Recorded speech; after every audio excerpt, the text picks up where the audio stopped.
হোজাইত ড্ৰাগছসহ আটক এটা ড্ৰাগছ সৰবৰাহকাৰী। হোজাই আৰক্ষীয়ে গোপন সূত্ৰৰ পম খেদি হোজাইৰ পুৰণা বজাৰৰ পৰা ড্ৰাগছসহ আটক কৰিবলৈ সক্ষম হৈছে এটা ড্ৰাগছ সৰবৰাহকাৰী।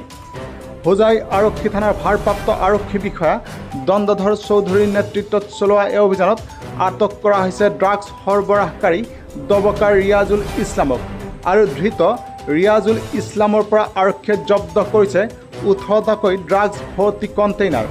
ঘটনা সন্দৰ্ভত ধৃত ড্ৰাগছ সৰবৰাহকাৰী ৰিয়াজুল ইছলামক সোধপোছ অব্যাহত ৰাখিছে হোজাই আৰক্ষীয়ে।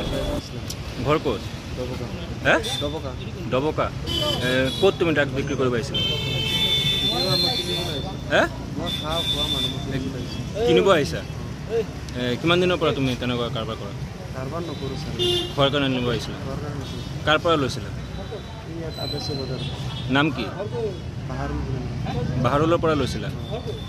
এতিয়া তোমাক পুলিচে ধৰিছে? এই বস্তুটো পেলাই গৈছে, মই কিনিব পৰা নাই, বস্তুটো পেলাই গুচি গ'ল আৰু এতিয়া তোমাৰ পৰা উদ্ধাৰ কৰিছে ড্ৰাগছখিনি?